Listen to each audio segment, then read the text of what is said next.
안녕하세요. 하루 필수 말씀 충전 하필 큐티 조종환입니다. 오늘 함께 나눌 하나님 말씀은 마가복음 13장 14절에서 27절까지 말씀입니다. 황폐하게 하는 가증스러운 물건이 서지 못할 곳에 선 것을 보거든 읽는 사람은 깨달아라. 그때에는 유대에 있는 사람들은 산으로 도망하여라. 지붕 위에 있는 사람은 내려오지도 말고 제 집 안에서 무엇을 꺼내려고 들어가지도 말아라. 들에 있는 사람은 제 겉옷을 가지러 뒤로 돌아서지 말아라. 황폐하게 하는 이 가증스러운 물건이 서지 못할 곳에 선 것. 이 표현은 사실 다니엘 12장 11절에 나오는 것의 인용입니다. 또 이 말씀이 실제로 이루어진 배경은 성전에 제우스 신상이 세워졌던 이 안티오쿠스 에피파네스의 신성 모독 사건을 배경으로 하고 있습니다. 따라서 이 사건이 과거에 예언된 것과 성취된 것을 떠올리게 만들므로써 이 예언, 성취, 공식이 이것을 다시 인용하고 계시는 예수님의 말씀을 통해서 이 앞으로도 그렇게 되리라 라고 하는 것을 생각하게 만듭니다. 또 15절과 16절 말씀은 창세기에 나오는 롯과 그 가족들에 대한 이야기를 생각나게 만들죠. 롯은 천사들의 명령을 듣고 산으로 도망가도록 명령을 받습니다. 그리고 결코 뒤를 돌아보지 말도록 명령받는데 롯의 아내가 뒤를 돌아보고 소금 기둥이 되는 이야기를 우리가 알고 있죠. 예수님은 그 이야기를 떠올리게 만들 만한 명령을 지금 내리고 계세요. 다르게 말하면 지금 이곳 성전이 소돔과 고모라와 다르지 않다라고 하는 말이 될 수 있습니다. 이 성전을 관리하는 성전 관리자들 그리고 바리새인들, 이 유대의 지도자들이 탐욕적으로 사람들을 착취하고 또 빨아들이는 그런 돈들이 겉으로만 경건한 척하지 그 안에서는 완전히 강도의 소굴이 되어져 있는 이런 모습을 예수님께서 심판하시겠다라는 이야기로 말하셨을 때 이곳이 마치 소돔과 고모라처럼 멸망하게 되리라 라고 하는 것을 예상하게 만드는 거죠. 그래서 이 겉으로만 이루어지는 경건이 소돔과 고모라의 심판이 내렸던 것과 마찬가지의 심판의 대상이 될 이유로 등장하고 있는 걸 우리가 읽게 됩니다. 그날에는 아이벤 여자들과 젖먹이가 딸린 여자들은 불행하다. 이 일이 겨울에 일어나지 않도록 기도하여라. 그날에 환란이 닥칠 것인데 그런 환란은 하나님께서 세상을 창조하신 이래로 지금까지 없었고 앞으로도 없을 것이다. 주님께서 그 날들을 줄여주지 않으셨다면 구원받을 사람이 하나도 없을 것이다. 그러나 주님께서는 주님이 뽑으신 선택받은 사람들을 위하여 그 날들을 줄여주셨다. 오늘 본문에서 이야기하는 그날은 아까 우리가 읽었던 황폐하게 하는 가증스러운 물건이 서지 못할 곳에 선 날, 그 날을 이야기하는 겁니다.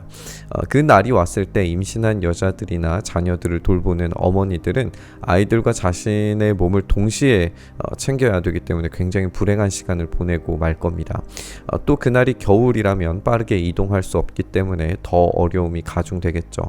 지금 예수님께서 말씀하시는 어떤 시간이 예루살렘 멸망 사건에 제한되는 것인지 아니면 우주적 종말을 이야기하시는 것인지 의견은 분분할 수 있지만 우리가 종말을 예수님이 오신 이후에 다시 오시는 시간 그 전부를 우리가 종말이라고 이해한다면 이 사건들은 단회적으로 일어나지 않고 주님께서 다시 오시는 날까지 반복적으로 경험될 수 있는 사건들이라는 점도 우리가 염두에 두어야 됩니다.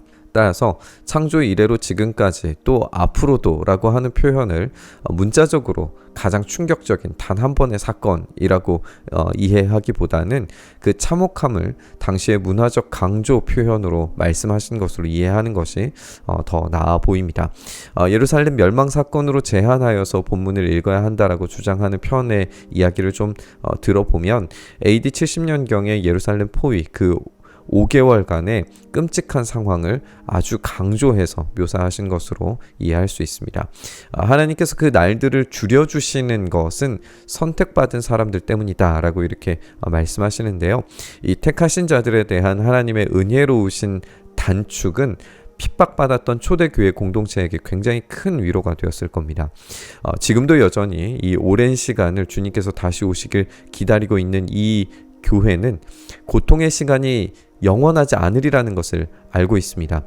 마침내 다시 오시는 날은 반드시 오게 될 겁니다. 그런데 계속된 이 재림의 지체가 과연 그 날들을 줄여주신 그 은혜의 증거가 될 수 있는가, 그렇게 질문할 수도 있는데, 그럼에도 불구하고 곧바로 재림 사건이 일어나지 않는 것 또한 하나님의 은혜로우신 지체하심이라는 걸 우리가 기억해 봐야 돼요. 왜냐하면 그분의 곧바로 오심 앞에서 과연 택하신 자들이 아무런 문제 없이 단단히 서 있을 수 있는 자신이 있는가, 그 질문을 우리가 생각해 보게 되는 겁니다. 히브리서에서도 그 떠내려가지 않는 그 믿음에 대해서 강조하면서 이야기했던 것처럼 우리가 그 은혜로우신 유보 앞에서 우리의 삶을, 우리의 믿음을 다시금 단단히 세워가는 그런 일들을 하나님의 그 은혜 안에서 행할 수 있다는 것 또한 우리가 받아들일 수 있어야 됩니다. 따라서 은혜로우신 유보, 그리고 은혜로우신 줄여주심, 그 역설적인 시간 사이에 우리가 있다는 것을 우리가 기억해 봤으면 좋겠습니다. 그때 누가 너희에게 보아라, 그리스도가 여기에 있다, 보아라, 그리스도가 저기에 있다 하더라도 믿지 말아라. 거짓 그리스도들과 거짓 예언자들이 일어나 표징들과 기적들을 행하여 보여서 할 수만 있으면 선택받은 사람들을 홀리려 할 것이다. 그러므로 너희는 조심하여라. 내가 이 모든 일을 너희에게 미리 말하여 둔다. 우리가 이전 본문에서도 살펴봤듯이 거짓 선지자들과 거짓 예언자들은 공포심과 좌절의 순간을 자기 것으로 빨아들이고 그 공포와 두려움을 사용해서 사람들을 잠식하고 그들 속에 기생합니다.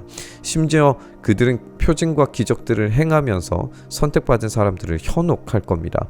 여기에서 이 표징과 기적이 거짓 선지자들에게서 확인되고 관찰될 수 있다는 점이 우리의 주의를 끕니다.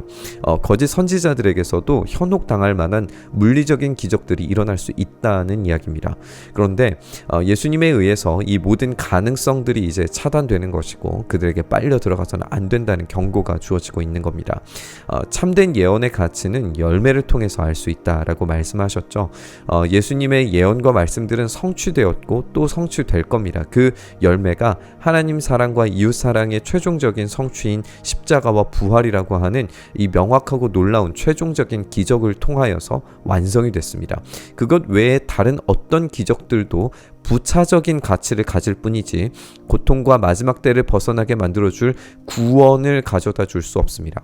그렇기 때문에 우리는 이 예수 그리스도의 참되신 기적, 이 십자가와 부활이라고 하는 이 최종적 기적 앞에서 다른 어떤 우리를 혼란스럽게 만드는 기적들도 우리가 현혹되지 않아야 될 겁니다. 그러나 그 환란이 지난 뒤에 그 날에는 해가 어두워지고 달이 빛을 내지 않고 별들이 하늘에서 떨어지고 하늘의 세력들이 흔들릴 것이다.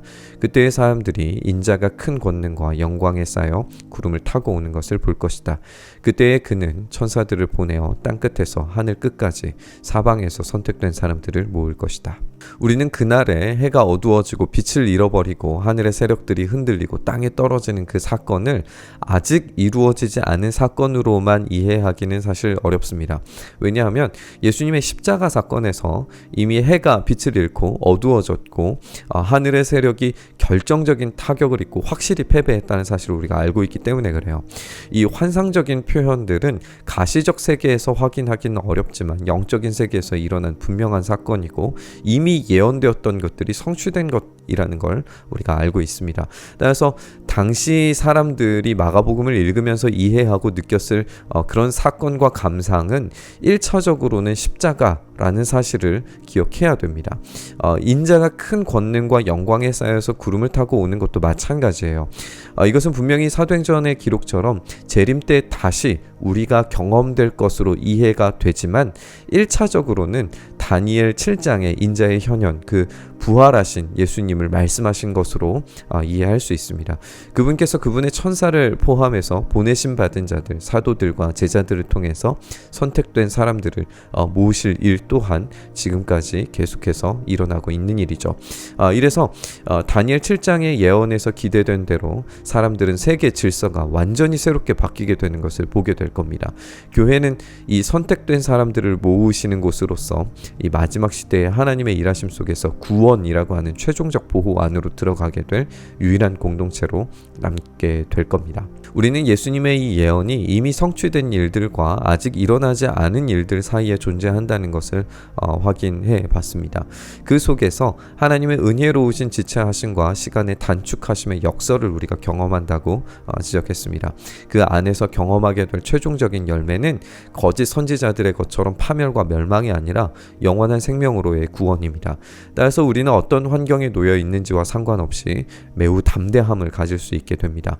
왜냐하면 박해와 환란은 이미 예고된 것이고 우리가 인내함으로 십자가를 지고 갈 때에 우리에게 최종적인 결과물, 영광스러운 구원, 그 부활이 우리에게 반드시 경험될 것이기 때문에 그렇습니다. 따라서 우리의 참된 구원과 은혜를 온전히 바라보면서 오늘의 고통스러운 삶조차 이겨낼 수 있는 힘과 능력을 이 교회 안에서 우리를 부르신 택하신 자로서 그 은혜를 경험하게 해달라고 구하면서 우리 묵상의 자리로 나아가시죠. 주님, 우리가 그 은혜를 바라보며 이 마지막 순간의 역설적 시간대를 우리가 잘 살아낼 수 있게 하여 주시옵소서. 주님의 그 은혜로우신 유보 앞에서 우리가 참된 성화를 경험하게 하시고 주님의 그 단축시켜 주시는 은혜 안에서 하루속히 주님께서 다시 오심을 경험하길 간절히 구하며 오늘도 성령님 안에서 주님께서 임재하시는 그 삶 안에서 살아갈 수 있도록 그 역설적 은혜를 우리 안에 경험케 하여 주시옵소서.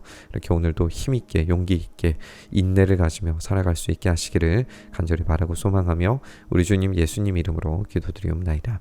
아멘.